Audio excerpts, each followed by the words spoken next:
அறுக்க வல்லவரே, எந்தன் காயத்தை கட்டுபவர் நீரையா. சத்தத்தை கேட்டு அனுதினமும் என்னை தேடி வந்து தேற்றும் ஏசையா. சத்தத்தை கேட்டு அனுதினமும் என்னை தேடி வந்து தேற்றும் ஏசையா. ஆண்டவராகிய இயேசு கிறிஸ்துவின் நாமத்தில் உங்களுக்கு வாழ்த்துக்கள். எல்லாரும் எப்படி இருக்கீங்க?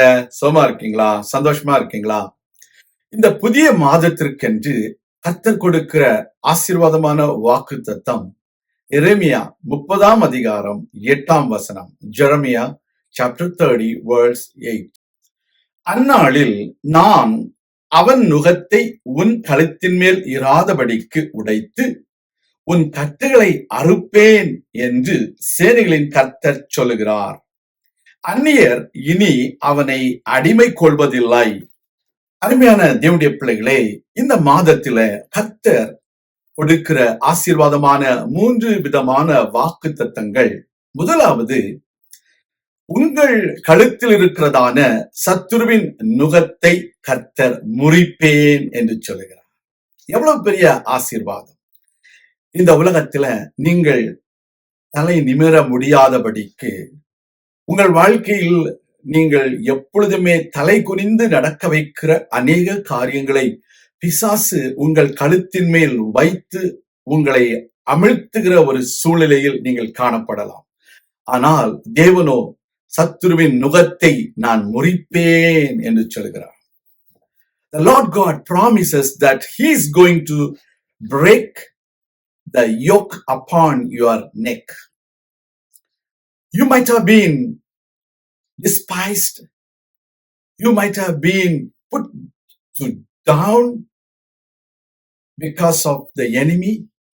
But the Lord God says, I will break the yoke of the enemy from your neck.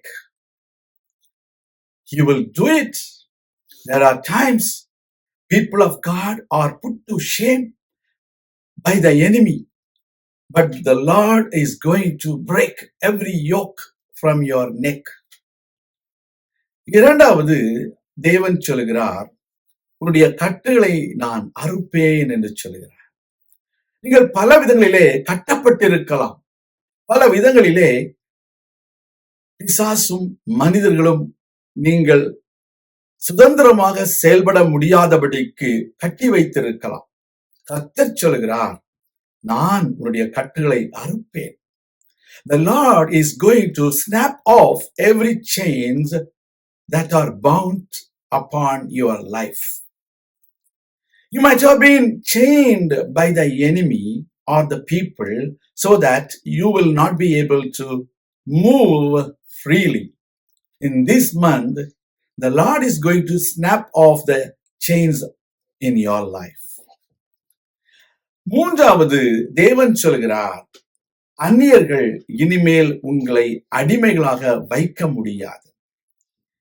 You will not be enslaved by the foreigners or by the masters. You might have been living as a slave for so many years, but God is going to liberate you. You are no more slave. You are going to be a child of God. God is going to take control of your life, and God is going to free you from the slavery so that you will praise God. உங்க வாழ்க்கையில நீங்கள் இனிமேலும் யாருக்கும் அடிமை இல்லாதபடிக்கு தேவனுடைய பிள்ளைகளாக சுதந்திரமாய் வாழ கர்த்தர் உங்களுக்கு உதவி செய்வார். நான் உங்களுக்காக ஜெபிக்கிறேன். எங்கள் அன்பின் பரலோக பிதாவே, இந்த புதிய மாதத்துல நம்முடைய பிள்ளைகளுக்காக நான் ஜெபிக்கிறேன். அவர்கள் கழுத்தில் இருக்கிறதான நுகத்தை முறித்தரலும், அவர்கள் வாழ்க்கையிலே கட்டப்பட்டிருக்கிற சூழ்நிலையில கட்டுகளை அவிழ்த்தரலும், அவர்கள் சுதந்திரமாக ஜீவிப்பதற்காக கர்த்தர் அவர்களை அதிகாரிகளாக மாற்றியறலும். எந்த அதிகார வர்க்கமும் உடைய பிள்ளைகளை அடிமைப்படுத்தாதபடிக்கு உடைய பிள்ளைகள் இப்பொழுது கிறிஸ்துவுக்குள் அவர்கள் சுதந்திரர்களாக இருக்கவும், தேவனுடைய ஆசீர்வாதங்களை பெற்றுக்கொண்டு உமக்கென்று வாழவும் தேவனே அவர்களுக்கு உதவி செய்தரலும். உடைய பிள்ளைகளை உம்முடைய கரங்களில் ஒப்புக் கொடுக்கிறோம். இயேசு கிறிஸ்துவின் நாமத்தில் ஜெபிக்கிறோம் எங்கள் நல்ல பிதாவே, ஆமேன். கர்த்தர் உங்களை ஆசீர்வதிப்பாராக. ஆமேன்.